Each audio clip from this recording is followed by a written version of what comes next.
म्हणजे दुसऱ्या महायुद्धानंतर जे युरोप, जपान सगळे अगदी डबघाईला आलेले होते आणि जी त्यावेळची सगळी राजकीय सिच्युएशन होती. आता इथे एक लक्षात घ्यायला पाहिजे, आपण दुसऱ्या महायुद्धापासून असं का म्हणतो, तर दुसऱ्या महायुद्धानंतर जागतिक राजकारणामध्ये फार मोठे बदल घडले आणि सोन्याचा त्यांच्याकडे असेट असल्यामुळे त्यांच्याकडे भरपूर डॉलर होते वगैरे, असं म्हणून डॉलरला भाव आला. याच्यावरती पूर्ण जगाचा विश्वास होता. इस्रायल की युएई, सत्तेचा आधुनिक मॉडेल कोणतं आहे?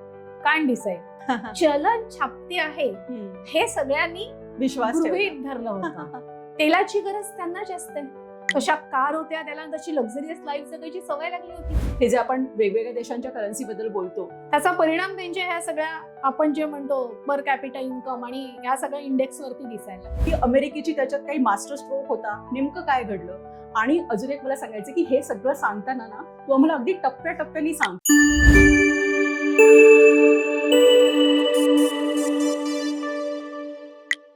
नमस्कार, मी स्वाती छत्रे मायदेव आणि कुतूहल विथ स्वातीमध्ये तुमचं खूप खूप स्वागत.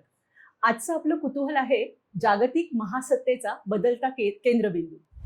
आणि बेसिकली आपल्याला ह्याच्यामध्ये हे समजून घ्यायचंय की सत्तेचा केंद्रबिंदू जेव्हा एका सत्तेकडून दुसऱ्या सत्तेकडे जातो तेव्हा नेमकं काय होत असतं? त्याच्या पाठीमागे राजकारण असतं की कुठल्या सोशिओ इकॉनॉमिक फॅक्टर असतो, फिलॉसॉफी मधला काही बदल असतो, किंवा त्या राजकीय नेत्याची त्या देशाच्या काही दूरदृष्टी असते. नेमकं काय गणित असतं ते आपल्याला समजून घ्यायचंय.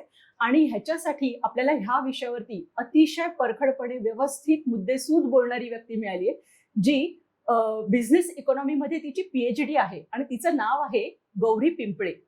गौरी, कुतूहल विथ स्वातीमध्ये तुझं खूप खूप स्वागत.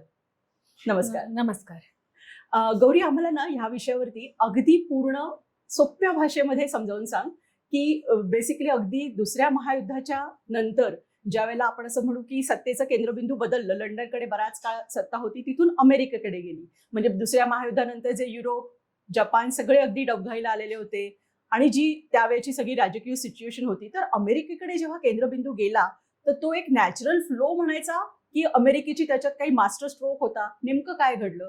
आणि अजून एक मला सांगायचं की हे सगळं सांगताना ना तू आम्हाला अगदी टप्प्याटप्प्याने सांग की जेव्हा जेव्हा सत्तेचा केंद्रबिंदू बदललाय तर तो कसा बदलला ते आम्हाला सांग. अगदी.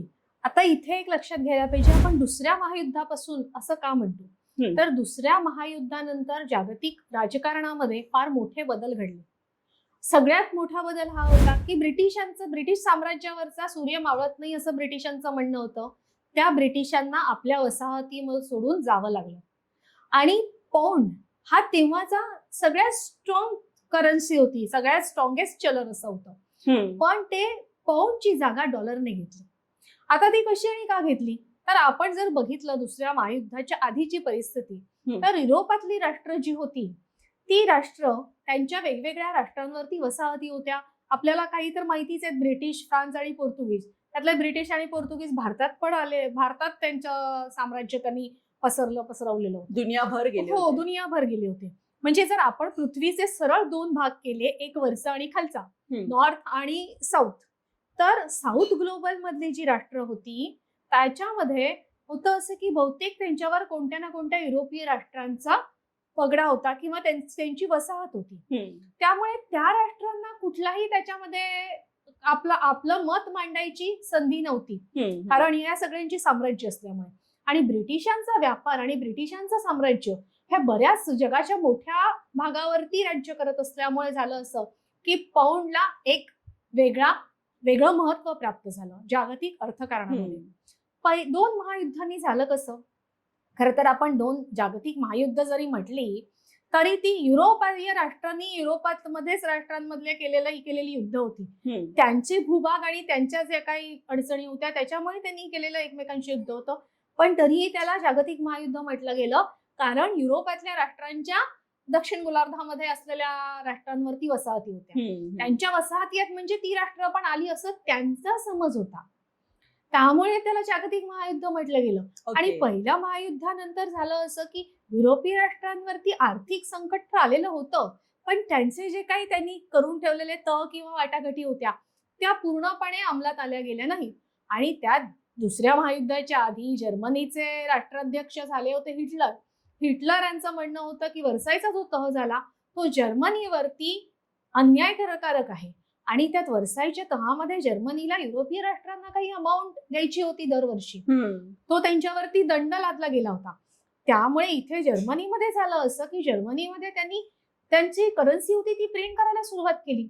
इन्फ्लेशन रेट वाढला. इन्फ्लेशन रेट वाढल्यानंतर करन्सी डेप्रिशिएट होते. आता इथे डिव्हॅल्यू आणि डेप्रिसिएशन मध्ये फरक काय हे पण पटकन सांगते. डिव्हॅल्यू म्हणजे स्वतः जेव्हा एखादा देश चलनाचं अवमूल्यन करतो त्याला डिव्हॅल्यू म्हणतात, आणि जे मार्केट फोर्सेसने जे चलनाची घसरण होते त्याला डेप्रिसिएशन म्हणतात. ओके. तर जर्मनीची करन्सी होती ती डेप्रिशिएट व्हायला लागली. इतकी डेप्रिशिएट झाली की $1 बरोबर 4 ट्रिलियन जर्मन मार्क. बापरे. इथपर्यंत. मग तिथे लोकांना वस्तू परवडे ना, बार्टर सिस्टम आली, आणि मग त्याला जबाबदार कोण आहे तर बाकीची युरोपीय राष्ट्र आहेत असं हिटलर यांना वाटलं, आणि मग तिकडे दुसऱ्या महायुद्धाची ठणगी पडली.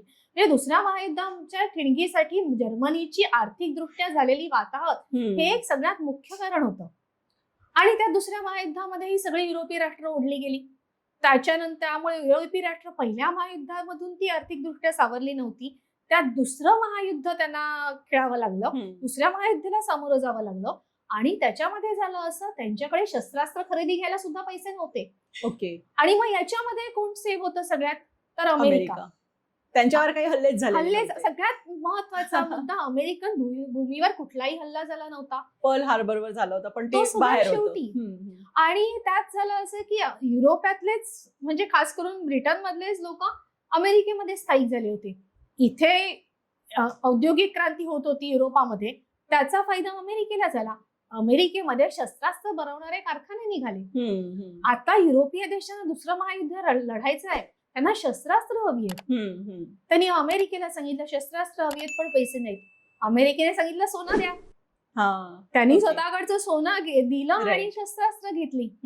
आणि जसं ते दुसरं महायुद्ध संपलं तोपर्यंत झालं असं पूर्ण युरोपाची आर्थिकदृष्ट्या वाताहत झाली होती. अमेरिकन भूमीवरती हल्ले झाले नाहीत. अमेरिका सगळ्यात शेवटी महायुद्ध संपता आली की पर्ल हार्बर वरती हल्ला झाला.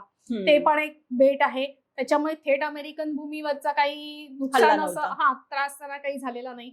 त्यांनी जपानवरती अणुबॉम्ब टाकले आणि युद्ध संपवलं.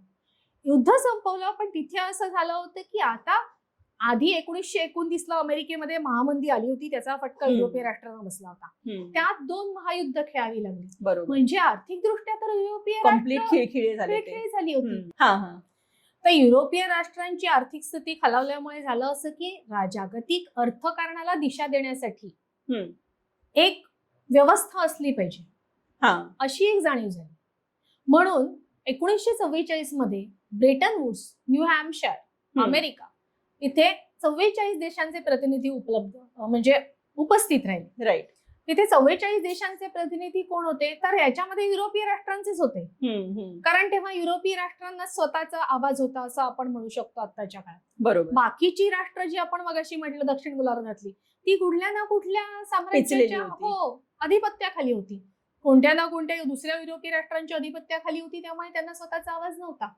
मग या युरोपीय राष्ट्रांच्या प्रतिनिधीने एकत्र येऊन असं ठरवलं की एक जागतिक संघटना असली पाहिजे आणि आर्थिक गोष्टी बघण्यासाठी संघटनांची स्थापना करायला पाहिजे.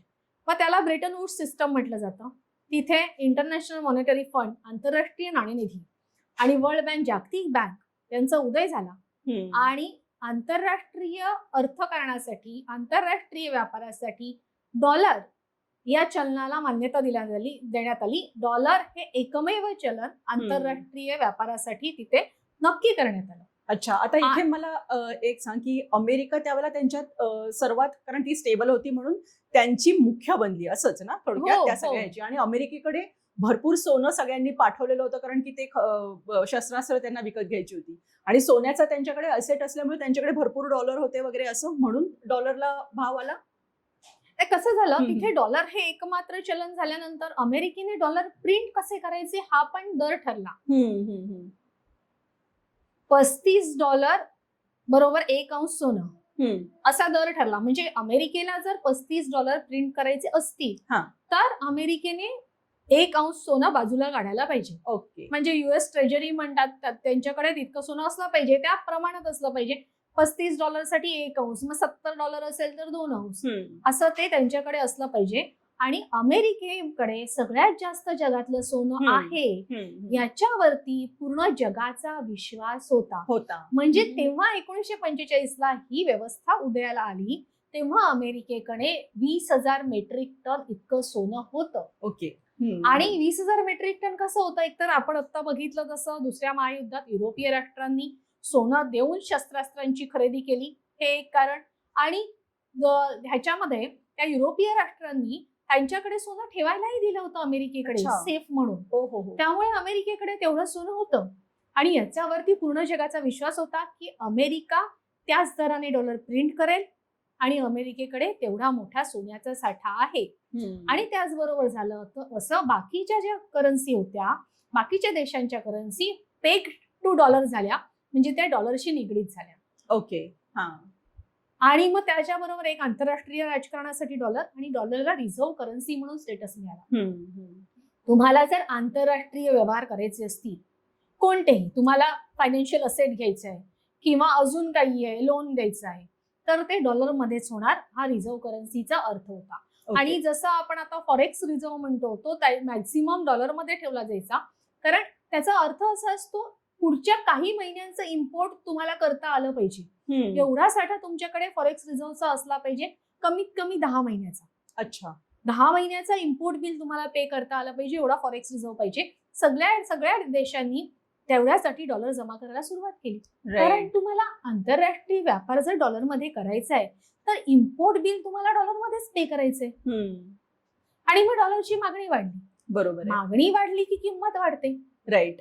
मग किंमत वाढली आणि त्यात एकच होतं की अमेरिका ठरलेल्या समीकरणाप्रमाणे चलन छापते आहे, हे सगळ्यांनी विश्वास गृहीत धरलं होतं. ओके. मग ती सोन्याच्या पेक्षा वर गेली. तर नाही, तसं नाही झालं. त्यांनी समीकरण बदलायला सुरुवात केली. त्यांनी हळूहळू समीकरण बदलायला सुरुवात केली. म्हणजे इथे मी तुम्हाला एक उदाहरण देते की आपण येतो एखाद्या एरियामध्ये नवीन राहायला, तेव्हा आपण दूध कोण देईल, दूधवाला चांगला कोण आहे तो बघतो. आपल्याला सुरुवातीला येतं छान साय वगैरे धरलेलं दूध मिळतं. नंतर तो दूधवाला हळूहळू पाणी टाकायला सुरुवात करतो, आपल्यालाही कळतं. बरोबर. अमेरिकेने अगदी तसंच केलं. सोनं आणि डॉलर प्रिंटिंगच्या जे समीकरण होतं ते अमेरिकेने बदलायला सुरुवात केलं. जगाला मूर्ख बनवलं. असंच काहीसं म्हणता येईल. जग काही मूर्ख नव्हतं तितकं, पण कसं होतं की अमेरिकेला जाब विचारणार कोण. अच्छा. पण मग लक्षात कधी आलं आणि कोणाच्या लक्षात आलं? सगळ्यात पहिल्यांदा लक्षात फ्रान्सचे राष्ट्राध्यक्ष द गॉल होते, त्यांच्या आलं. अच्छा. की अमेरिका काहीतरी या समीकरणामध्ये गडबड करते. त्यांनी काय केलं की त्यांच्या नेव्हल शिप्स पाठवल्या आणि स्वतःचं सोनं परत घेतलं. पण हे खूप गुपचूप झालं, हे सगळं बाकीच्यांना माहित नाही. म्हणजे आता त्याच्यामध्ये ब्रेटन वुड्स मध्ये हे पण होतं की डॉलर देऊन तुम्ही बरं सोनं घेऊ शकता. Dollar is convertible to gold. Right. Promissory note आहे ती. हो, प्रॉमिसरी नोट आहे. तर तुम्हाला ती गोल्ड मिळेल. त्यामुळे लोकांना, म्हणजे देशांचा विश्वास होता की काही नाही, हरकत नाही, डॉलर आपण गोल्ड मध्ये पण कन्व्हर्ट करू शकतो, तसा काही प्रॉब्लेम येणार नाही. पण प्रॉब्लेम कुठे सुरू झाला? 15 ऑगस्ट 1971ला. अच्छा. 15 ऑगस्ट 1971च्या दिवशी अमेरिकन टेलिव्हिजनवर येऊन तेव्हाचे राष्ट्राध्यक्ष रिचर्ड निक्सन यांनी सांगितलं की डॉलर हा आता सोन्याशी निगडीत नाही. ओहो. Big step actually. हो, आणि dollar is not convertible to gold. बापरे. म्हणजे डिक्लेअर करून टाकलं की नाही, आम्ही देणार. प्रश्न असा होता की 45ला एकदा एक्सेप्ट केलेली सिस्टम अमेरिका जाहीर करू शकते की आम्ही आता डॉलर सोन्याच्या भावाने छापणार नाही होत म्हणून. पण बाकीचे देश, बरोबर, त्यांचे चलन पेग टू डॉलरच आहेत. अजूनही आहेत. बरोबर. त्यांना तर ते बदलता येणं शक्य नव्हतं. बरोबर आहे. आणि तिथून त्या पॉइंटला अमेरिकेला हवे तसे डॉलर छापायची परवानगी जी मिळाली, परवानगी म्हणण्यापेक्षा त्यांनी स्वतःचीच मक्तेदारी त्याच्यामध्ये केली. आणि मग पुढे तो डॉलर तसा वाढतच राहिला आणि त्याच्यामध्ये एक आला पेट्रो डॉलर. म्हणजे हा एक महत्वाचा टप्पा आला आता. पेट्रो डॉलर हा खूप महत्वाचा टप्पा आहे आता आधुनिक राजकारण समजून घेताना. बरोबर. 1971ला निक्सननी जाहीर केलं डॉलर सोन्याशी निगडीत नाही. 1973ला आखाती देशांमध्ये युद्ध झालं. योम किप्पूरचं वॉर म्हटलं जातं त्याला. इस्रायलचा सण आहे योम किप्पूरचा. त्याच्या वेळेस त्यांनी इस्रायलवरती हल्ले केले आखाती देशांनी. आणि त्यांनी केलं काय, तर त्यांनी तेलाचा पुरवठा होता तो कमी केला संपूर्ण जगासाठी. याच्या आधी त्यांनी 1965 ला ओपेकची स्थापना केली होती, ऑइल प्रोड्युसिंग कंट्रीजने एकत्र येऊन. आणि त्याचं कारण असं होतं की ऑइल जे होतं त्याचं रिफायनिंग आणि त्याचं सेल या दोन्हीवरती अमेरिकेच्या 7 कंपन्यांचं वर्चस्व होतं. अच्छा. आणि त्यांना जाणवलं की या कंपन्या खूप मोठं प्रॉफिट घेत आहेत. तेव्हा त्यांनी ओपेकची स्थापना केली आणि ते स्वतःच्या ताब्यात घेतलं. आणि त्याच्यानंतर 1973 ला योम किप्पूरचं युद्ध झालं. ह्याच्यामध्ये या सगळ्या देशांनी काय केलं की तेलाचा पुरवठा कमी केला. जगभर ऑइल शॉक निर्माण झाला. तेलाच्या किमती तेव्हा $3 पर बॅरल होत्या, त्या योम किप्पूरच्या युद्धात $12 पर बॅरल झाल्या, चौपट झाल्या थेट. आणि आधी ठरल्याप्रमाणे जागतिक व्यापारासाठी डॉलरच, त्याच्यामुळे सगळे त्यांना पेमेंट डॉलरमध्ये मिळत होती. त्यांच्याकडे डॉलर मोठ्या प्रमाणावरती उपलब्ध झाले. आता त्यात अमेरिकेमध्ये झालं असं, अमेरिका तेव्हा 80% आखाती देशातल्या तेलांवर अवलंबून होती. अमेरिकेमध्ये तेलाच्या किमती वाढल्या नाही तर लोकांना सांगण्यात आलं की तुम्ही तेल कमी वापरा. अच्छा, ओके. एनर्जी क्रायसिस आहे. त्यात सौदीचे तेव्हा राजे होते फैजल, त्यांनी सांगितलं की त्यांना गरज असेल युरोपला किंवा अमेरिकेला, कारण त्यांच्याकडे इंडस्ट्रियल प्रोडक्शन होतं, तर त्यांनी आमच्याकडे यावं आणि त्यांनी डील करावं. आम्ही त्यांच्याकडे जाणार नाही, कारण का तेलाची गरज त्यांना जास्त आहे. आम्ही तर वाळवंटात आहोत, आम्ही उंटावरून फिरत होतो, आम्ही परत उंटावरून फिरू. कारण तेव्हा खरी परिस्थिती अशी होती की अमेरिकेमध्येच त्या लांब आणि आपण बॉन्डच्या मूव्हीमध्ये बघतो ना तशा कार होत्या, त्याला तशी लक्झरियस लाईफ जगायची सवय लागली होती. बरोबर. अमेरिकेने सांगितलं की आम्ही तुम्हाला संरक्षण देतो, तुम्ही पेट्रोडॉलरचा करार करा. ओके, म्हणजे हफ्ता एक प्रकारचा. हप्ता म्हणण्यापेक्षा ते डॉलर जास्त झाले की त्यांनी ते युएस ट्रेजरीमध्ये गुंतवायचे. युएस ट्रेजरी म्हणजे काय, तर युएस गव्हर्नमेंटने इश्यू केलेले बॉन्ड्स, म्हणजे तेच डॉलर परत अमेरिकेलाच मिळणार, अमेरिकेला लोनच्या स्वरूपात मिळणार, अमेरिके त्याच्यावर इंटरेस्ट देणार. मग हे असं सायकल सुरू राहिलं. बरोबर. आणि आखाती देशांना संरक्षण मिळालं, कारण अमेरिकेकडे शस्त्रास्त्रांचे कारखाने मोठ्या प्रमाणावर अमेरिकेमध्ये, आणि तेव्हा तर ऍडव्हान्स टेक्नॉलॉजी पण अमेरिकेकडेच होती. ओके, म्हणजे आपण इथला फॅक्टर आता खरं तर शस्त्रास्त्र आणि आता तू काय म्हणालीस दुसरं, पेट्रोडॉलर उदयाला. हा, पण पेट्रोडॉलर उदयाला आला, त्याच्यात शस्त्रास्त्रांचा भरपूर साठा असणं हा एक महत्वाचा फॅक्टर आहे का, संरक्षण देता येणं म्हटल्यानंतर, कारण ऍक्च्युअली पेट्रोलचा साठा जास्त त्यांच्याकडे होता ना, आखाती देशांकडे, तरी पण अमेरिकेला का वर्चस्व निर्माण करता आलं? कारण संरक्षणामध्ये तेव्हा अमेरिकाच सगळ्यात वरती होती, म्हणजे शस्त्रास्त्र महत्वाची ठरली. आणि आखाती देशांमध्ये कुठलंही मॅन्युफॅक्चरिंग होत नाही, हे पहिल्यांदा आपण लक्षात घ्यायला पाहिजे. तेव्हा होत नव्हतं. आता जे काय आहेत आखाती देश, ते सर्व्हिसेस सेक्टरवरती जास्त मोठ्या प्रमाणावर अवलंबून आहेत किंवा टुरिझमवरती. मॅन्युफॅक्चरिंग ही आखाती देशांची ओळख नाहीये, मॅन्युफॅक्चरिंग ही ओळख युरोपची आहे. राईट. त्यातही हे औद्योगिक क्रांती झाली म्हणून युरोपची ओळख आहे, आणि अमेरिका ही मॅन्युफॅक्चरिंग सेक्टरमध्ये खूप पुढे निघून गेली. बरोबर आहे, हा एक खूप मोठा भाग. हो, आणि आपण म्हणतो अमेरिकी अर्थव्यवस्था चांगली का, तर अमेरिकेमध्ये वेगवेगळ्या प्रकारचं मॅन्युफॅक्चरिंग होत होतं. आता होत होतं हे आपल्याला दुर्दैवाने म्हणावं लागतं, कारण ते मॅन्युफॅक्चरिंग पूर्णपणे चीनकडे शिफ्ट झालं. साध्या साध्या गोष्टी ज्या अमेरिकेमध्ये मॅन्युफॅक्चर होत होत्या, आपल्या रोजच्या वापराच्या म्हणा, टूथपेस्ट आहे किंवा रोजचा सोप आहे, त्या सगळ्या गोष्टी ज्या अमेरिकेमध्ये मॅन्युफॅक्चर होत होत्या, त्या सगळ्या दुसऱ्या देशांमध्ये आज मॅन्युफॅक्चर होतात. अमेरिकेला त्या इम्पोर्ट कराव्या लागतात. अच्छा. सगळ्या या लहान लहान गोष्टींपासून मोठ्या आलिशान गाड्यांपर्यंत सगळं अमेरिकेचंच वर्चस्व होतं. त्यामुळे अमेरिका तसंही जरी चलन एक मजबूत आहेच, त्याचबरोबर अर्थव्यवस्था पण मजबूत आहे, की ती त्या देशांच्या लागणाऱ्या त्या देशातल्या नागरिकांच्या लागणाऱ्या गरजा ज्या आहेत त्या अमेरिका स्वतःच्या पुरवते, ते कोणावर अवलंबून नाहीये. आणि त्याचा त्यांना त्या दशकामध्ये फार फायदा झाला. ओके. आणि त्यात पेट्रोडॉलर उदयाला आला. त्यामुळे अमेरिकेने स्वतःला हवा तसा फायदा करून घेतला. बरोबर. आता जेव्हा जेव्हा डॉलरच्या व्यतिरिक्त दुसरं चलन वापरायचा ज्या देशांनी प्रयत्न केला, त्या देशाच्या राष्ट्राध्यक्षांना संपवण्यात आलं. बरोबर आहे. आता जे आपण बघितलं व्हेनेझुएलाच्या राष्ट्राध्यक्षांना पकडलं, तसा आधी सद्दाम हुसेन, सद्दाम हुसेन आहेत, गद्दाफी आहे. गद्दाफी. सद्दाम हुसेननी काय केलं होतं, सद्दाम हुसेन यांच्या लक्षात आलं की पेट्रो डॉलरमुळे झालंय कसं, अमेरिकेचाच प्रॉफिट वाढतोय, बरोबर आहे. तेवढा फायदा आखाती देशांना होत नाही. राईट. मग सद्दाम हुसेनने काही युरोपीय देशांबरोबर युरोमध्ये करार करायला सुरुवात, तेलाचा व्यापार हा युरोमध्ये. त्याच्यासाठी युरोपीय देश तयारही झाले. ओके. डॉलरची मक्तेदारी गेली. डॉलरची मक्तेदारी जाणार म्हटल्याबरोबर अमेरिकेने सांगितलं इराककडे वेपन्स ऑफ मास डिस्ट्रक्शन आहेत. राईट. जो इराक त्या 90च्या दशकामध्ये एक साधी स्कूटर बनवू शकत नव्हता, तो इराक त्यांच्याकडे वेपन्स ऑफ मास डिस्ट्रक्शन आहेत. बरोबर आहे. आणि संपूर्ण मीडिया, ग्लोबल मीडिया अमेरिकेच्या ताब्यात. आणि त्यामुळे प्रत्यक्षात नंतर सापडलं पण नाही ना काही. नव्हतं तर सापडेल. राईट. ओके. नव्हतं तर सापडणारच कुठून आहे. बरोबर आहे. त्यांना ते नको होतं. तेलाचा व्यापार हा युरोमध्ये नको होता. राईट. मग त्यांनी सद्दाम हुसेनना पकडलं, मग नंतर मारलं, असं त्यांनी डिक्लेअर केलं. असं ते डिक्लेअर करतात आणि व्हिडिओ पाठवतात, त्याच्यावरून आपण समजायचं असं झालेलं आहे.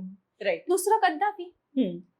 गद्दाफीनी त्यांचं जे चलन होतं लिबियाचं, ते तिथे पॅन आफ्रिकन करन्सी म्हणून इंट्रोड्यूस करायला घेतलं होतं. आणि त्याचबरोबर त्यांचे व्यापार, त्यांच्या तेलाचा जो व्यापार होता तो लिबियाच्या चलनामध्ये करण्यासाठी आफ्रिकन देश तयार झाले होते. ओके. कारण लिबियाकडे तेलाचा खूप मोठा साठा आहे. तेव्हाचा लिबिया हा 9व्या क्रमांकाचा तेल उत्पादक देश होता. तर ते आफ्रिकेची गरज भागवू शकत होता लिबिया. लिबियाला डॉलरची गरज नाही आणि त्यांनी स्वतःचं चलन डॉलरशी निगडीत न करता सोन्याशी निगडीत केलं, कारण लिबियाकडे स्वतःचे सोन्याच्या खाणी आहेत. बरोबर. त्याचबरोबर गद्दाफीनी त्याच्यामध्ये सर्वसामान्य माणसांचं आयुष्य चांगलं व्हावं म्हणून पाणी पुरवठा, आरोग्य, त्याच्यानंतर एज्युकेशन सेक्टर याच्यावरती लक्ष द्यायला सुरुवात केली. पण आंतरराष्ट्रीय माध्यमांमध्ये बातम्या येत होत्या की गद्दाफी मानवाधिकारांचं उल्लंघन करतात. अच्छा. म्हणजे प्रत्येक वेळेला ह्या लोकांना अशा प्रकारे कोंडीत पकडलं की जगाची सहानुभूती त्यांना राहणार नाही. हो. आणि मग तिथे जेव्हा त्यांनी गद्दाफी मानवाधिकारांचं उल्लंघन करतायत म्हटलं, तेव्हा अटॅक कशावर केला, तर गद्दाफीने जे पाण्याचे साठे बनवले होते पिण्याच्या पाण्याचे, त्याच्यावरती त्यांनी अटॅक केला. म्हणजे मानवाधिकारांचं उल्लंघन कोणी केलं. बरोबर आहे. राईट. तुम्हाला पेट्रोल डॉलर वाचवायचंय म्हणून तुम्ही गद्दाफीवरती हल्ला केला आणि त्याच्यामुळे सर्वसामान्य माणसांच्या पिण्याचं पाणी तुम्ही त्याच्यावरती हल्ला केला. मग इथे मानवाधिकारांचं उल्लंघन खरं तर अमेरिकेने केलं असं म्हणायला पाहिजे. बरोबर. पण आरोप कोणावर झाले, गद्दाफींवर. आणि त्यात आता एक रिसेंट क्लिप आली गद्दाफींची बाहेर की गद्दाफी राजीनामा द्यायला तयार होते. अच्छा. पण अमेरिकेला गद्दाफींचा राजीनामा नको होता, त्यांना गद्दाफीच हवे होते. ओके. आणि त्याच्यानंतर त्यांनी लिबियाचं तेल आणि लिबियाचं सोनं ह्याचं अमेरिकेने काय केलं हे फक्त अमेरिकेला माहिती. बरोबर आहे. दुसरा कोणाला काही माहित नाही. म्हणजे हे अमेरिकेचा एक पॅटर्न झाला की जो कोणी डॉलर वगळेल आणि दुसऱ्या चलनामध्ये व्यापार करेल तेलाचा, त्याला संपवायचं. म्हणजे वाईट वाटतं, पण चांगल्या चांगल्या देशांची वाट लागते. म्हणजे आता लिबिया चांगला होऊ शकत होता, त्याच्यानंतर लिबिया कुठेच नाही. जागतिक राजकारणात, अर्थकारणामध्ये लिबिया कुठेच नाही. वाताहत झाली. राईट.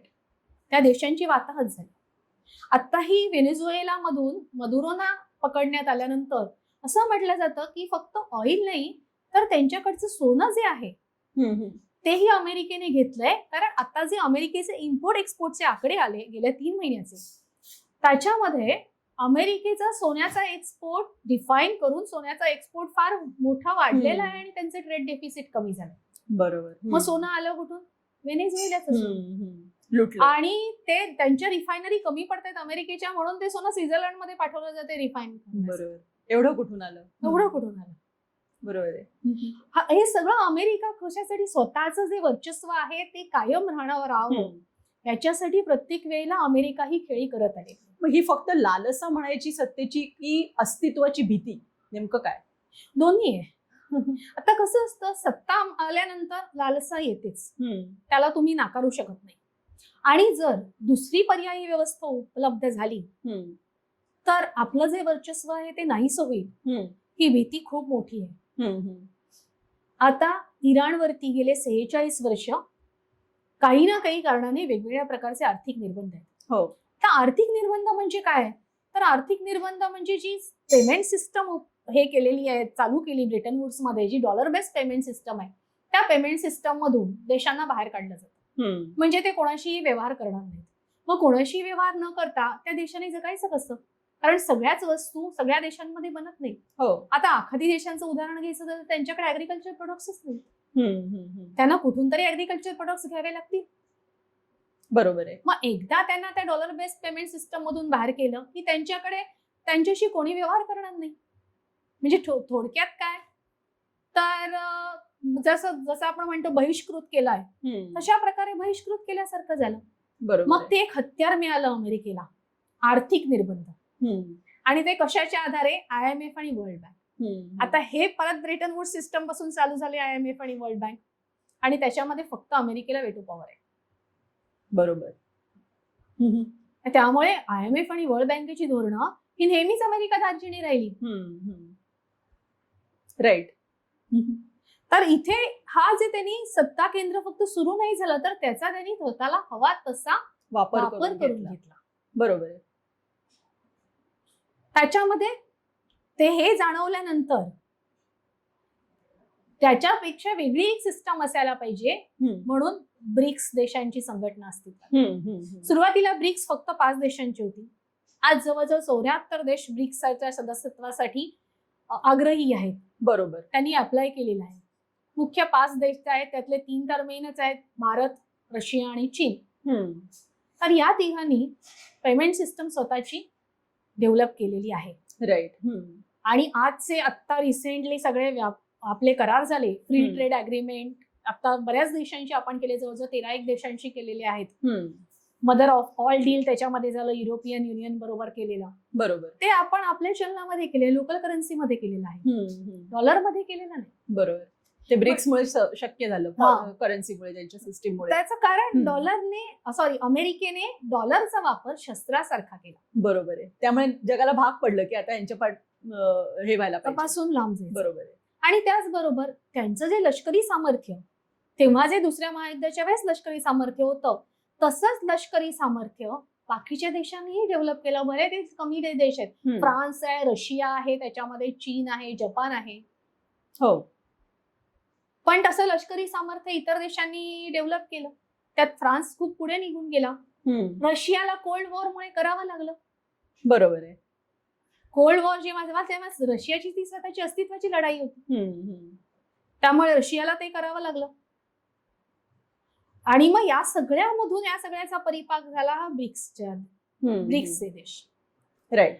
आणि मग जेव्हा 2024 मध्ये रशियाच्या कझान या शहरामध्ये ब्रिक्सची परिषद झाली, ऑक्टोबर 2024, ती संपल्यानंतर पत्रकार परिषदेमध्ये बोलताना राष्ट्राध्यक्ष पुतीन म्हणाले की आम्हाला डॉलर पासून लांब जायची इच्छा असं नाहीये, पण डॉलरचा वापर शस्त्रासारखा केला म्हणून आम्ही नाईलाजाने डॉलर पासून लांब जातो. बरोबर आहे. आमचं अमेरिकेशी भांडण नाहीये.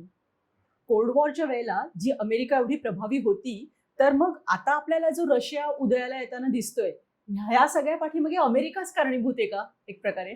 अगदी तसं म्हणता येईल. रशियन राष्ट्राध्यक्षांच्या बाबतीत तसं म्हणता येईल. पुतीन आज जे राष्ट्राध्यक्ष म्हणून उभे राहिलेले आहेत, म्हणजे गेली 4 वर्ष आपण बघतोय युक्रेनला युरोपीय राष्ट्र आणि नाटो, अमेरिका मदत करते, मिलियन्स ऑफ डॉलर्स मदत केली. त्यामुळे युक्रेन टिकून आहे. बरोबर. पण रशियाची अर्थव्यवस्था पूर्णपणे खिळखिळी होईल असं अमेरिकी राष्ट्राध्यक्ष जो बायडन म्हणाले होते, तसं झालेलं दिसलं नाही आजपर्यंत. म्हणजे त्यांचं असं म्हणणं होतं की रशियाचे राष्ट्राध्यक्ष गुडघे टेकत आमच्याकडे येतील, पण गुडघे टेकत यायचं राहिलं बाजूला.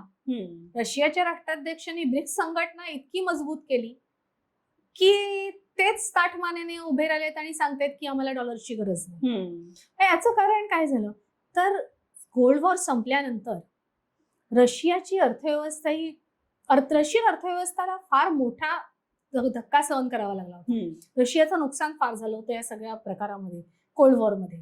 आणि अर्थव्यवस्था जेव्हा डबघाईला आलेली असते तेव्हा त्याचा परिणाम कोणावर होतो? सर्वसामान्य नागरिकांवर होतो. नॅचरली. इन्फ्लेशन रेट वाढलेला असतो, त्याच्यानंतर लोकांना काही महागड्या वस्तू घेणं परवडत नाहीच, पण ज्या रोजच्या जीवनावश्यक गरजा असतात, बेसिक नेसेसिटी परवडत नाही. मग अशा वेळेस काय झालं, गोर्बाचोव तिकडे राष्ट्राध्यक्ष होते. अमेरिकन सरकारने सांगितलं की रशियाला आम्ही मॅन्युफॅक्चरिंग सेक्टरमध्ये पुढे यायला मदत करू, हम्म. तर तुम्ही पूर्व जर्मनी आणि पश्चिम जर्मनी एकत्र येण्यासाठी मदत करा. हम्म. त्याचबरोबर सांगितलं गेलं की नाटोचा विस्तार जो आहे, आता नाटो का अस्तित्वात आली, तर 1949 ला नाटो अस्तित्वात आली. नाटोचं अस्तित्वात येण्याचं मूळ कारण हे होतं, रशिया विस्तारवादी आहे, रशिया एक्सपान्शनिस्ट आहे, राईट. असं युरोपातल्या आणि अमेरिकन राष्ट्रांचं म्हणणं होतं. आणि आणि रशियाने युरोपीय राष्ट्रांवर कब्जा करू नये म्हणून नाटो अस्तित्वात आली. त्यात एक कलम होतं की त्यातल्या एका देशावरती हल्ला हा नाटोच्या सगळ्या सदस्य सगळ्यांवर. देशांवरती हल्ला समजला जाईल. त्याच्यामुळे अमेरिकेला कुठेही आक्रमण करणं सहज शक्य होतं. हा नाटोचा अमेरिकेने करून घेतलेला फायदा होता. 1949 ला नाटो अस्तित्वात आल्यानंतर रशियाने त्याच्या आजूबाजूच्या देशांबरोबर वॉर्सो पॅक्ट केला, तोही तशाच प्रकारचा होता. मग जेव्हा पूर्व जर्मनी आणि पश्चिम जर्मनी एकत्र येण्यासाठी तुम्ही मदत करा असं रशियाने गोर्बाचोवनं सांगितलं, तेव्हा सोव्हिएत युनियन होती आणि त्याचबरोबर तसं ठरलं की रशियाचं डिसइंटिग्रेशन होईल आणि त्याच्यानंतर अमेरिका रशियामध्ये मॅन्युफॅक्चरिंग सेक्टर येण्यासाठी मदत करेल. राईट. याच्यामध्ये गोर्बाचोवने विचार केला की रशियाची जर आर्थिक स्थिती सुधारते तर हे एक्सेप्ट करायला काही हरकत नाही. आणि त्याचबरोबर असं ठरलं की पूर्व जर्मनी पश्चिम जर्मनी एकत्र आल्यानंतर जर्मनीला नाटोचं सदस्यत्व देण्यात येईल आणि त्याच्यानंतर अमेरिका नाटोचा विस्तार करणार नाही. 1990. हो, पण युक्रेन च्या इकडे केलाच त्यांनी. आणि त्यांनी जर्मनीला सदस्यत्व दिलं. 1991 ला रशियाचं विघटन झालं. रशियाचं विघटन हे रशियन नागरिकांसाठी फार दुःखाची गोष्ट होती. बरोबर आहे. त्यात गुप्तहेर खात्यात असलेले पुतीन, त्यांच्यासाठी रशियाचं विघटन हे मनाला लागणारी गोष्ट होती. बरोबर आहे. रशियाचं विघटन झालं. अमेरिकेने स्वतःचं पॅद रशियाचे राष्ट्राध्यक्ष म्हणून येल्सिन यांना बसवलं. रशियाची आर्थिक धोरणं ही IMF आणि वर्ल्ड बँकेच्या धोरणाप्रमाणे चालली, म्हणजे अमेरिकेला हवी तशी चालली. असं म्हटलं जातं की रशियाच्या पेपरमध्ये तिथे येत होतं की तेव्हा भ्रष्टाचार इतका वाढला की त्यातले काही पर्सेंटेज IMFच्या अधिकाऱ्यांना मिळाले, अमेरिकन अधिकाऱ्यांना मिळाले, असं रशियाच्या वृत्तपत्रांमध्ये आलेले लेख आहेत. बरोबर. तर तिथे येऊन अमेरिकेने रशियाच्या अर्थव्यवस्थेमध्ये ढवळाढवळ केली. IMFच्या धोरणांनुसारच त्यांना आर्थिक धोरणं राबवायची, त्यांना कोणते व्यवसाय उभारायचे, उद्योगधंदे उभारायचे हे पण त्यांनीच ठरवायचे. त्याच्यामध्ये झालं असं, इन्फ्लेशन रेट 2000% गेला. 2000% म्हणजे कुठल्या कुठे आहे. हो. आणि मग एवढ्या मोठ्या प्रमाणात जर किमती वाढत असतील तर अनागुंदी माजली. बरोबर आहे. सिव्हिल वॉर सारखी परिस्थिती आली. ते काही एल्सिनना हँडल करायला जमलं नाही आणि IMF आणि वर्ल्ड बँकेला गाशा गुंडाळून जावं लागलं रशियामधून. आणि हे सगळं आधी गुप्तहेर खात्यामध्ये असणारे पुतीन आणि नंतर रशियाच्या राजकारणात आलेले पुतीन, त्यांनी फार जवळून बघितलेलं होतं आणि ते 2000 साली रशियाचे राष्ट्राध्यक्ष झाले.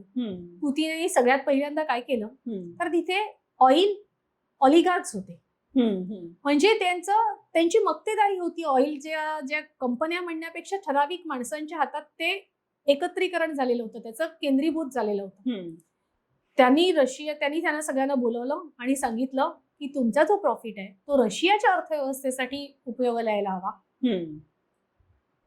आणि आता ज्या आपण रोजनेफ्ट ही कंपनीचं नाव ऐकतो, ती तेव्हा पुतीन यांनी सुरुवात केलेली नॅशनलाइज रशियाची कंपनी रोजनेफ्ट, ही सगळ्यात जास्त ऑइल रिफाईन करते जगामधला.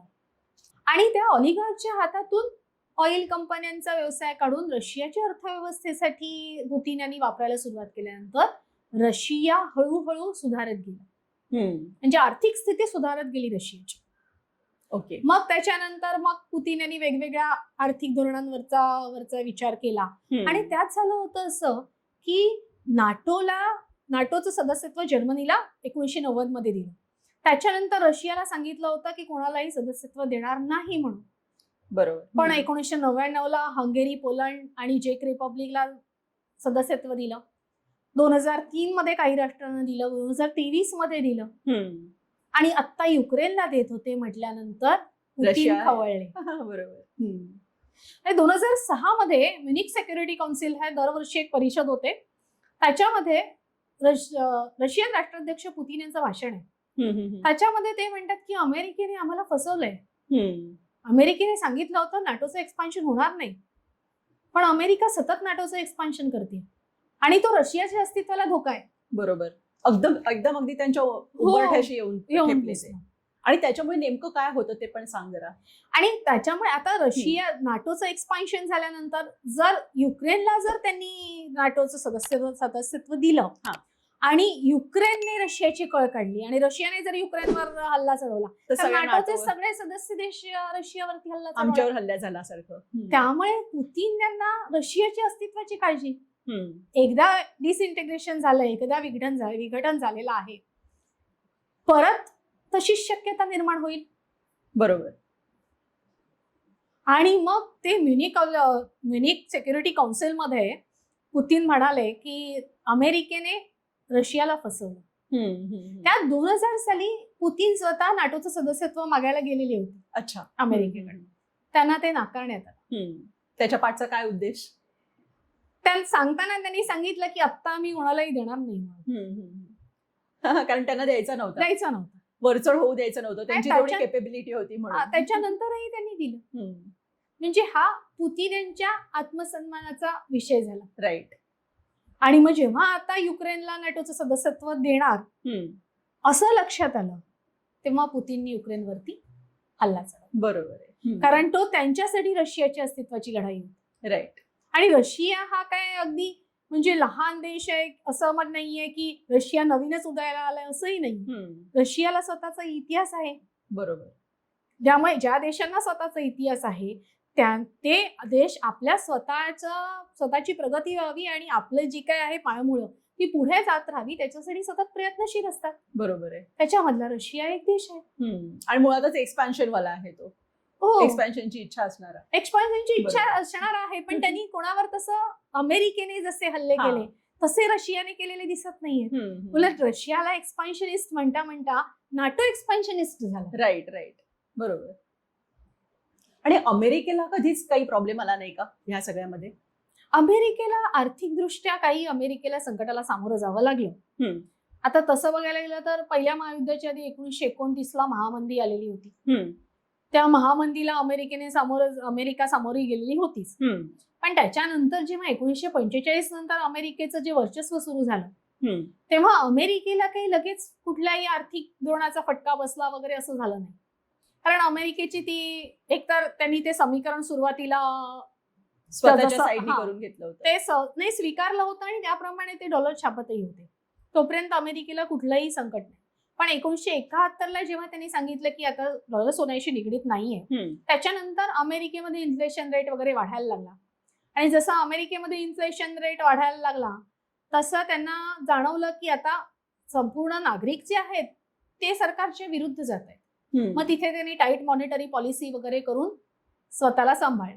नंतर त्यांनी आपल्या लक्षात येईल की जेव्हा जेव्हा डॉलरला धक्का लागला तेव्हा त्यांनी युद्ध केलेली आहे. बरोबर. म्हणजे एखादी देश धगधगती ठेवणं त्या अमेरिकेच्या पेट्रो डॉलर वाचवण्यासाठी त्यांची गरज नसते. आणि त्यांच्या बँकिंग सिस्टमला सगळ्यात मोठा धक्का बसला 2008 मध्ये, ज्याला सबप्राईम क्रायसिस म्हटलं जातं. आता ह्याच्यामध्ये झालं असं की 2000 साली अमेरिकेमध्ये .com बबल आला होता की त्याच्यामध्ये ज्या कंपन्या होत्या ह्याच्यामधल्या .com मधल्या त्याच्यामध्ये त्यांचे व्हॅल्युएशन वाढवलेले होते, ते अचानक पडले, तो बबल बस झाला. त्यामुळे अमेरिकी अर्थव्यवस्थेला त्रास झाला. दहशतवादी हल्ला झाला 2001 मध्ये.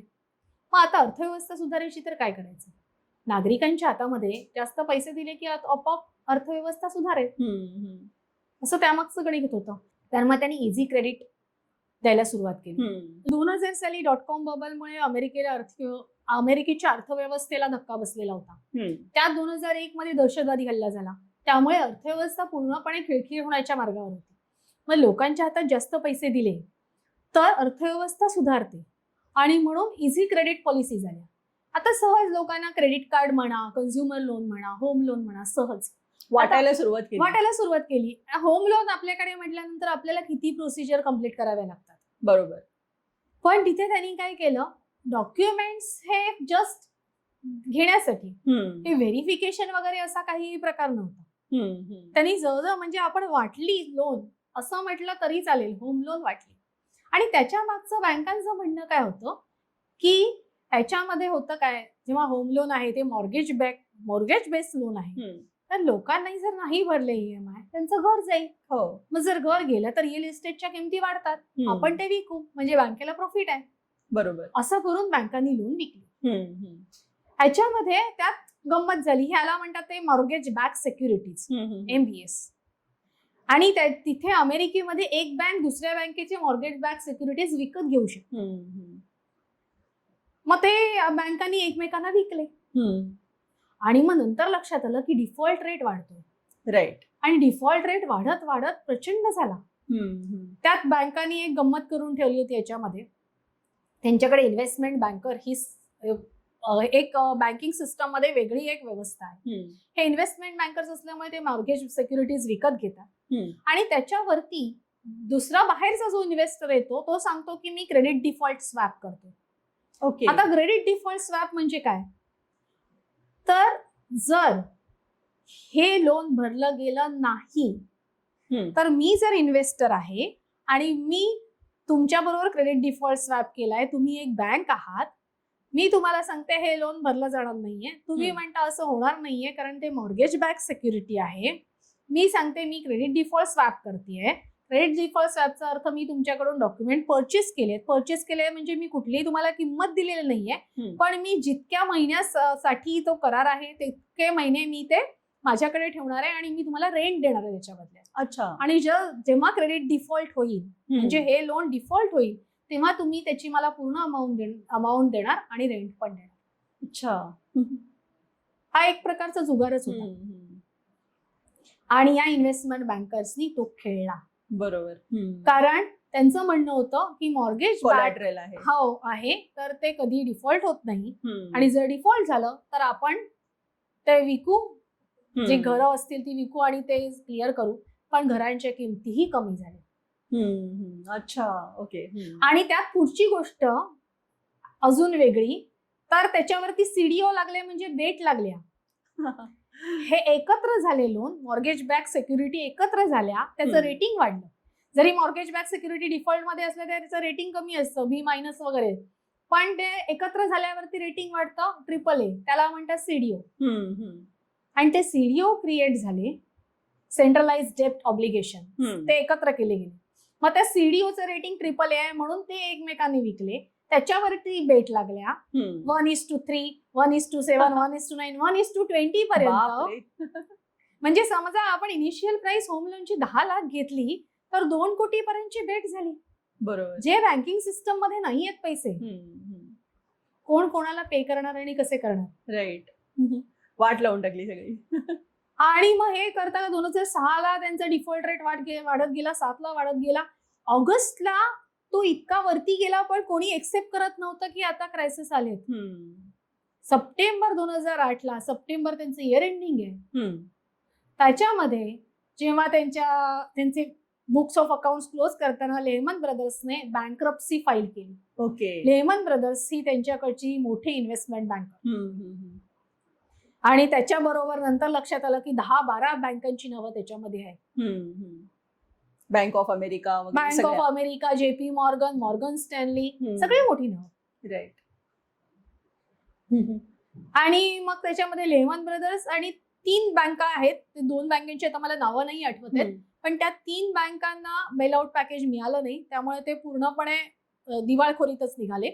आणि बाकीच्या बँका ज्या होत्या, बँक ऑफ अमेरिका म्हणा किंवा Morgan Stanley, JP Morgan Chase वगैरे, त्यांना बेलआउट पॅकेजेस मिळाली, त्यामुळे त्या बँका वाचल्या. इथे पण अमेरिका बेलआउट पॅकेज का देऊ शकते, अमेरिका डॉलर कसेही प्रिंट करू शकते. अच्छा. राईट. बरोबर. त्यामुळे अमेरिकेने बेलआउट पॅकेज दिले आणि हे त्यांनी ते सावरलं, बँकिंग सिस्टम सावरलं. पण नुकसान कोणाचं झालं, सामान्य सर्वसामान्य नागरिकांचं. म्हणजे लोकांची घरं गेली, बँकेत ठेवलेले डिपॉझिट गेले, जॉब गेले, त्याचा परिणाम जवळजवळ 10-12 देशांवरती झाला, अगदी रशियापर्यंत सगळ्या देशांवरती झाला त्या सगळ्याचा परिणाम. कारण बँकिंग सिस्टम आहे आणि मोठ्या मोठ्या बँका आहेत म्हटल्यानंतर त्यांचे तेवढे मोठे व्यवहार आहेत. बरोबर आहे. त्याच्यामुळे तो सबप्राईम क्रायसिस आहे हा अमेरिकेने आता रिसेंटली बघितलेला सगळ्यात मोठा त्यांच्या अर्थव्यवस्थेला बसलेला तडाखा. धक्का होता. बरोबर. सबप्राईम क्रायसिसच म्हटलं जातं त्याला. ओके. आणि मग म्हणजे जेव्हा पुतीननी म्हटलं की आता डॉलरशी आम्ही व्यवहार डॉलरमध्ये करणार नाही आणि आम्ही ऑल्टरनेट सिस्टीम वापरणार आहे, कारण अमेरिकेनेच मजबूर केलेलं आहे आम्हाला, तर नेमकी ती ऑल्टरनेट सिस्टीम कशी अस्तित्वात आली? काय आहे ती ऑल्टरनेट सिस्टीम हा. बेसिकली?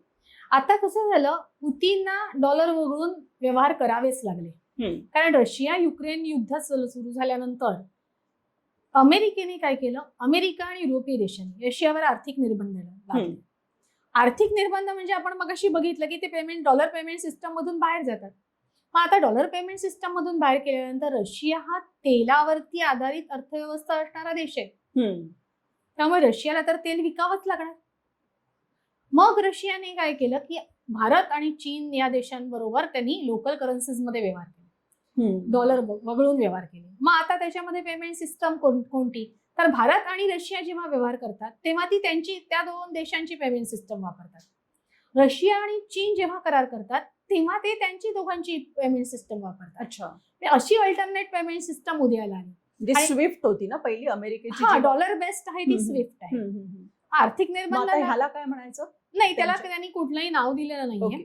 जेव्हा ऑक्टोबर 2024 मध्ये ब्रिक्स परिषदेमध्ये कझानचं डिक्लेरेशन त्यांनी डिक्लेअर केलं, त्याच्यामध्ये पण इकॉनॉमिक इम्पॅक्ट जे आहेत त्याच्यामध्ये त्यांनी म्हटलेलं आहे की सगळे व्यवहार जे होतील आंतरराष्ट्रीय ब्रिक्स देशांमध्ये ते डॉलर वगळून होतील आणि ते लोकल करन्सीज मध्ये होतील. आणि प्रत्येक देश स्वतःची जी काही अवेलेबल असेल ती पेमेंट सिस्टम वापरेल. म्हणजे एक तर लोकल करन्सी आणि जी अवेलेबल त्यांची डेव्हलप केलेली पेमेंट सिस्टम आहे ती. आता मी तुम्हाला इंटरेस्टिंग सांगते की इराण जेव्हा म्हणते आम्हाला युआन मध्ये पेमेंट, राईट, मी आता तेच विचारणार होते की हॉर्मुझच्या ह्याच्यापासून. राईट. आता इराणवरती गेल्या 46 वर्षापासून वेगवेगळ्या प्रकारचे सँक्शन्स, कधी ते कमी असतात, कधी ते जास्त असतात. बरोबर. त्यात हॉर्मुझची सामुद्रधुनी ही इराणच्या जवळून आहे, त्यामुळे इराणने त्याला वेठीला धरले. हॉर्मुझच्या सामुद्रधुनीला 20% तेलाचा सप्लाय तिथून होतो. आता इराण म्हणते काही देशांना आम्ही परवानगी देतोय, पण त्यातल्या काही देशांनी आम्हाला त्याच्यावरती ऍडिशनल टॅक्स द्यावा. तर तो टॅक्स पण त्यांना युआन मध्ये हवाय, तेलाची पेमेंट पण त्यांना युआन मध्ये हवी आहे. आणि मग ते असं का युआन मध्ये मागतायत, तर युआनची त्यांचा म्हणजे चीनच्या पेमेंट सिस्टम बरोबर त्यांचं कॉन्ट्रॅक्ट तयार आहे. आणि ते कुठे आहे, तर चीन मध्ये बँक आहे कुनलुन बँक नावाची. या बँकेवरती पण अमेरिकेचे 2012 पासून सँक्शन आहे. म्हणजे ती बँक काही स्विफ्ट सिस्टम मधून बाहेर आहे. तर इराण काय करते, त्या बँकेमध्ये युआन डिपॉझिट करते आणि शांघाय गोल्ड एक्सचेंज आहे तिथूनही सोन्याचे व्यवहार होतात, तिथून गोल्ड बार विकत घेतोय. शांघाय गोल्ड एक्सचेंज मध्ये व्यवहार युआन मध्येच होतात. राईट. ओके. त्यामुळे इराण तिथून गोल्ड बार विकत घेतो आणि एकदा गोल्ड बार विकत घेतले की it can be easily sold in open market. बरोबर. मग असे कोणत्या कोणत्या देशांकडे स्वतः डायरेक्ट विदाउट डॉलर कोणते कोणते देश व्यवहार करू शकतात इतर देशांशी? आता सध्या तर कसं आहे, ज्या देशांनी आपल्या पेमेंट सिस्टम डेव्हलप केल्या आहेत त्याच्यामध्ये भारत आहे. मुख्यत्वे करून ब्रिक्सचे देश आहेत. आता हळूहळू बाकीचे देश पण येतीलच, कारण आता बहुतेक सगळ्या देशांनी आपल्या बरोबर जे FTA केलेले आहेत, फ्री ट्रेड अग्रीमेंट्स केलेले आहेत, त्या लोकल करन्सीमध्ये केलेल्या आहेत. याचा अर्थ त्यांनी पण केलेली सिस्टम डेव्हलप आहे. पण अजूनही ते स्विफ्ट मध्ये आहेत युरोपीय देश, त्यामुळे ते स्विफ्ट वापरतायत. तशी त्यांना गरज पडलेली नाही. आणि कसं होतं, रशिया युक्रेन युद्धानंतर रशियावरती निर्बंध आहेत, भारतावरती निर्बंध नाही आहेत. ओके. त्यामुळे आजपर्यंत भारत स्विफ्ट मधून त्यांच्याबरोबर व्यवहार करू शकतोच आहे. बरोबर. इराणवरती निर्बंध आहेत म्हणजे इराण व्यवहार करू शकत नाहीये, त्यामुळे बाकीचे देश इराणशी व्यवहार करू शकत नाही. पण बाकी इराण सोडला तर बाकीचे देश एकमेकांशी स्विफ्ट मधून व्यवहार करू शकतायत. बरोबर आहे. हो. त्यामुळे आता जसं जसं हळूहळू एक एक देश डॉलर पासून लांब जातील, तसं तसं हे जे मल्टीपोलर होत जाईल. आणि महत्वाची गोष्ट होते का इथे, की आजपर्यंत युरोपीय देश जे होते ते अमेरिकेवरती आपण किती नाही म्हटलं तरी मेंटली डिपेंड होते. ओके. हा, की कोणीतरी आपल्याला एक दादा पाहिजे, की काही झालं तरी आपल्या पाठीशी कोणीतरी आहे असं. मला ते पण एक विचारायचं होतं की कायम कोणीतरी एक दादा असावा लागतो का? पहिल्यांनी ब्रिटन म्हणा किंवा अमेरिका म्हणा, असं म्हणजे त्याच्याशिवाय जग एकदम हेवायट जाईल का? ते युरोपीय राष्ट्रांची गरज म्हणून त्यांनी ते तशी सत्ता केंद्र स्थापन केली. अच्छा.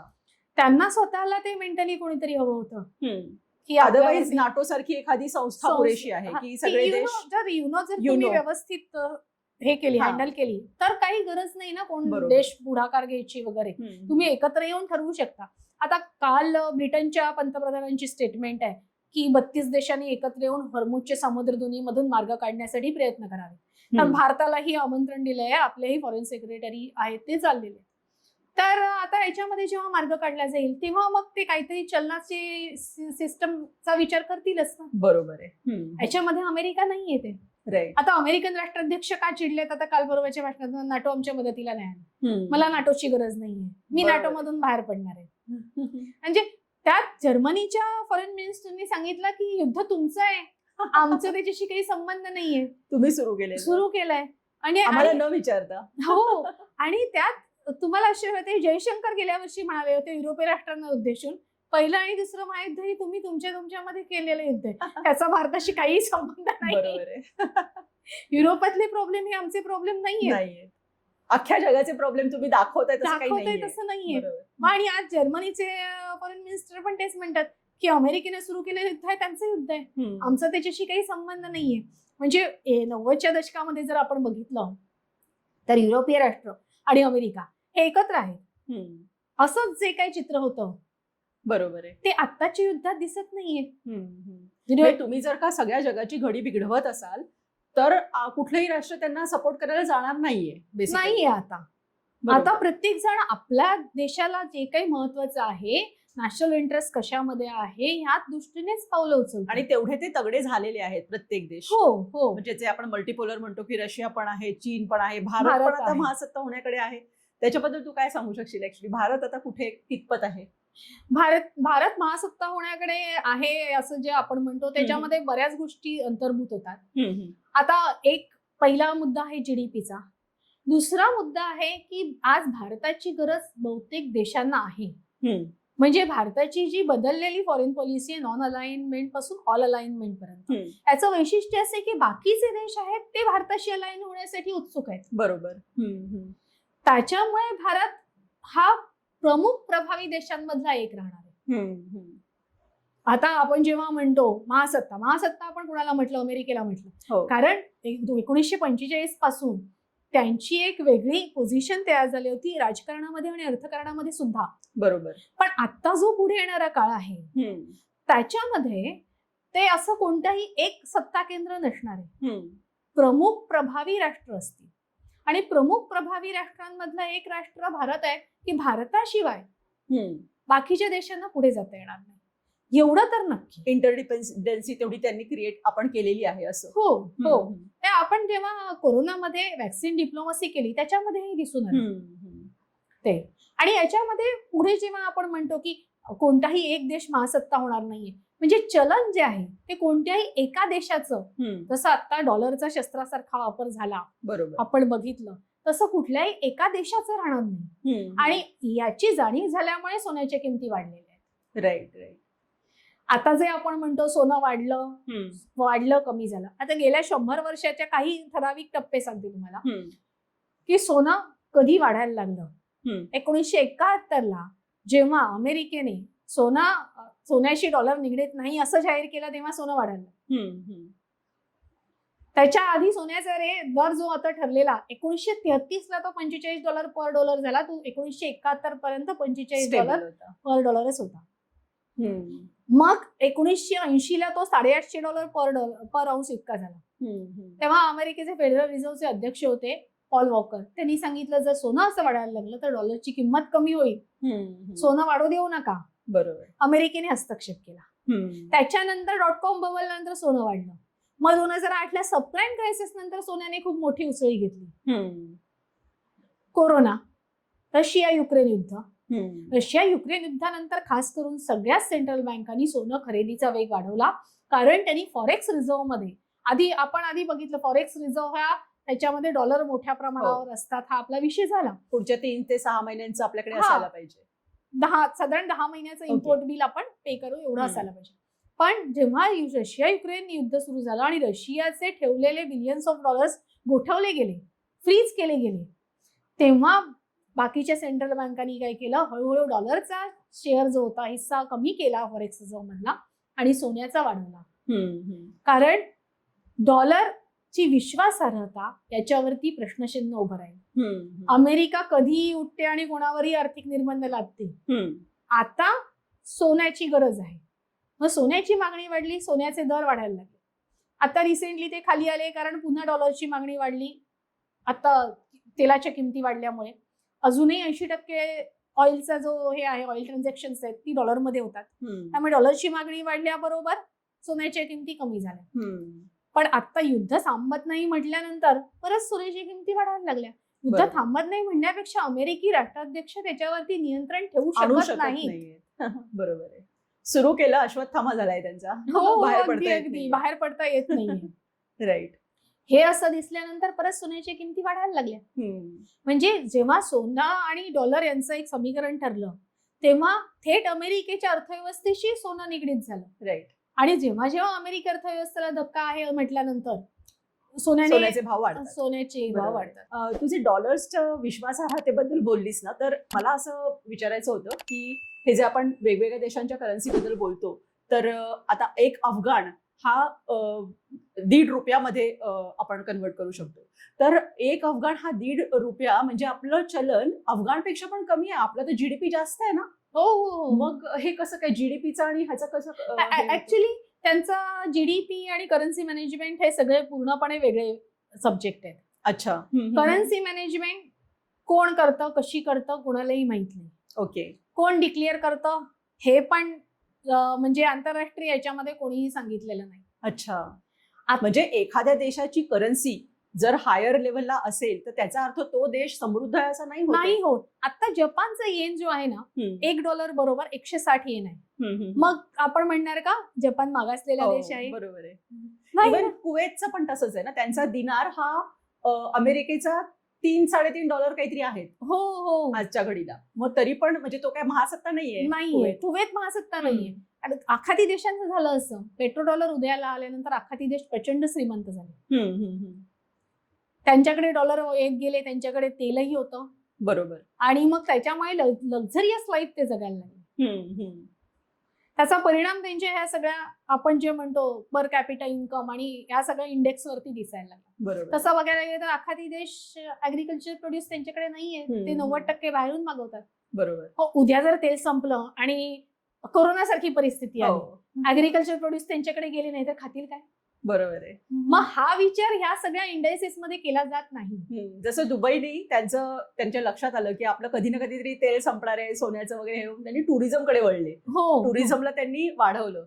तसं कारण त्या दिवशी आमच्याकडे मेढेकर सर म्हणून आले होते, प्रकाश मेढेकर, त्यांनी हा उल्लेख केलेला होता. तर असं जर झालं तसंच बाकीच्या देशांनी पण प्रत्येकाने असं काही ना काहीतरी बघायला पाहिजे की सौदी आणि युएई ते करतच आहे. सौदी आणि युएईने फक्त टुरिझम नाही तर बाकीच्या गोष्टी त्यांच्याकडे सर्व्हिस सेक्टरच्या असाव्या. डेटा सेंटरसाठी मोठ्या प्रमाणावर इन्व्हेस्टमेंट केलेली आहे सौदी आणि युएईने. आता हे डेटा सेंटर हे सोन्यासारखे मानले जातात. तेच मला म्हणायचं होतं की आताचा ड्रायव्हिंग फॅक्टर काय मग सेमीकंडक्टर आणि चिप पर्यंत गेला, डेटाच्याही पुढे गेलो आपण आता. हो. सेमीकंडक्टर्स, चिप्स, म्हणजे त्याचं मेटल्स त्याच्यामध्ये जे काही वापरले जातात ते ज्या देशात असतील तो देश सर्वात जास्त महत्वाचा ठरेल. आणि म्हणून आता जेव्हा आपण आपला केंद्रीय अर्थसंकल्प झाला त्याच्यामध्ये क्रिटिकल मिनरल्ससाठी त्यांनी खास काही उपाययोजना केलेल्या आहेत. ओके. म्हणजे आता पुढे येणारा काळ जसे आता आधी कसं होतं ऑइलवरती अवलंबून आहे जागतिक राजकारण, आता पुढे फक्त ऑइल नाही तर एनर्जी तर आहेच, त्याला पर्यायही उपलब्ध झालेले आहेत. तेलाला इलेक्ट्रिक व्हेकल सारखे आहेत किंवा सोलर एनर्जी आहे, हे पर्याय उपलब्ध झाले. पण त्याच्या बरोबरीने क्रिटिकल मिनरल्स आणि त्याच्यावरती येणारा हा AI आणि डेटा आहे ते जे जसे फ्लो होतील तसं पुढची जी सत्ता केंद्र आहेत, पुढचं जागतिक राजकारण आहे, पुढचं जागतिक अर्थकारण आहे, ते सगळं त्याच्यावरती अवलंबून आहे. आणि जो देश ह्या सगळ्या गोष्टींकडे खास करून लक्ष देतोय तो देश पुढे जाणार आहे. आता जेव्हा अमेरिकन राष्ट्राध्यक्ष म्हणतात की आम्ही चीनवर असे हे करू, नाही टॅरिफ तर गोष्ट वेगळी, अजून काय काय वेगवेगळ्या धमक्या देत आहेत, चीन काय म्हणते आम्ही क्रिटिकल मिनरल्स म्हणजे ऑइल आणि आता त्याच्याबरोबर इलेक्ट्रिक व्हेकल्स हे पर्याय आहे, सोलर एनर्जी आहे.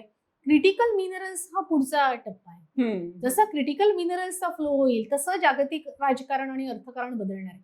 आता राजकारण आणि अर्थकारण मी दोन्ही गोष्टी का म्हणते, जेव्हा अर्थकारण मजबूत आहे तेव्हाच तो देश जागतिक राजकारणामध्ये मजबूत आहे, आणि जर राजकारणात मजबूत आहे तर तो अर्थकारणातही पुढे आहे. ह्या दोन्ही गोष्टी आपल्याला वेगळ्या करता येत नाहीत.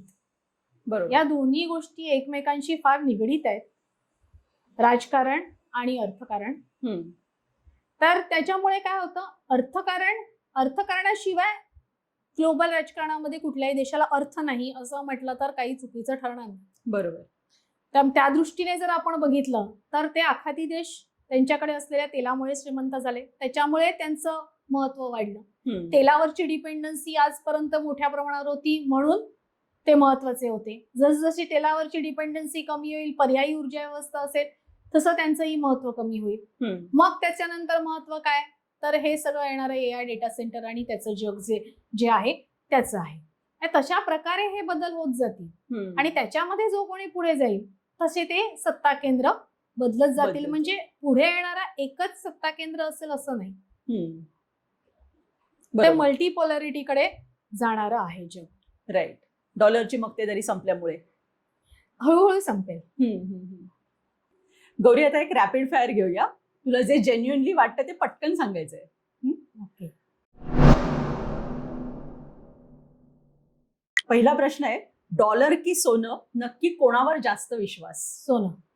ट्रम्प की पुतीन, सत्तेचा खरा माहीर कोण? उत्तम नेतृत्व मोदी. ओके. पण ट्रम्प की पुतीन मध्ये? कारण रॅपिड फायर आहे. As per their national interest, त्यांचे नागरिक सांगतील. राईट. तेल की डेटा, भविष्यातलं खरं सोनं कोणतं? दोन्ही. AI की मानवी बुद्धी, सत्तेची नवी चावी कोणाकडे असेल? कायम मानवी बुद्धीवर चढेल. मानवी बुद्धी कायम राहील. वरचढ. इस्रायल की UAE, सत्तेचा आधुनिक मॉडेल कोणतं आहे? Can't decide. ओके. विश्वगुरु की ग्लोबल पार्टनर, भारतासाठी जास्त महत्वाचं काय आहे? आदर्श फॉरेन पॉलिसी किंवा प्राथमिकता आणि परराष्ट्र धोरण. ओके. आता गौरीला नक्की काय जास्त आकर्षित करतं, बुद्धी की सत्ता? बुद्धी. ग्रेट. खूप छान. तू आज सत्तेचे हे सगळे पदर जे आहेत ते छान रीतीने उलगडलेस. खूप छान आम्हाला नीट अगदी लेमॅन टर्म्स मध्ये समजावून सांगितलंस. आम्हाला अगदी छोट्या गोष्टी सुद्धा माहित नव्हत्या. खूप छान प्रकारे तू सगळं सांगितलंस आम्हाला. आणि बेसिकली मला असं वाटतं की ही जी आपण जे म्हणतो की सोनं किंवा जे काही शिफ्ट पॉइंट्स होते, डेटा म्हणा, तेल म्हणा, जे काही, आणि जी सगळी युद्ध झाली सगळ्या जगामध्ये, आज सुद्धा जे युद्ध चालू आहे, तर आता ह्या वेळेला मला ऍक्च्युली असं वाटतं की जॉन लेननचं एक गाणं आहे इमॅजिन म्हणून. त्या गाण्याची मला अगदी प्रकर्षाने आठवण होते की त्याच्यामध्ये तो असं म्हणतो की कल्पना करा, इमॅजिन, की देशांच्या कुठल्याही सीमाच नाहीयेत, कुठल्याही सत्तेची लालसा नाहीये, अशा प्रकारचं मिनिंग असलेलं ते गाणं आहे. आणि आज मला तरी असं वाटतं की ह्या सगळ्या युद्धांच्या ह्याच्यामध्ये आपण माणुसकीलाच विसरतोय आणि माणसाचं खरं तर माणसाकडे बघायला हवंय आपल्याला, म्हणजे देश किंवा ह्या सगळ्याच्या पार जात, असं मला एक थोडंसं वाटतं. अगदी नक्की. तुम्हाला आजचा एपिसोड कसा वाटला आणि ह्याच्याबद्दल तुम्ही नक्की कळवा. काहीही प्रश्न असतील ते गौरीला विचारा कमेंटमध्ये आणि ती नक्की त्याची उत्तरं देईल. मी तिच्यापर्यंत ते प्रश्न पोहोचवेल. आणि तिचं स्वतःचं एक चॅनल आहे गौरी नॉमिक्स म्हणून, ते सुद्धा तुम्ही नक्की सबस्क्राईब करा. आपल्या कुतूहल चॅनेलला अजून सबस्क्राईब केलं नसेल तर कुतूहलला सुद्धा सबस्क्राईब करा आणि हा व्हिडिओ जास्तीत जास्त शेअर करा. दुसरी एक आनंदाची गोष्ट म्हणजे आपले 500 सबस्क्रायबर्स पूर्ण झालेले आहेत गेल्याच आठवड्यात. तर आपण आता हाईप हे बटन पण आपल्याला मिळालेलं आहे, तर हे व्हिडिओज नक्की हाईप करा. Thank you so much. बाय.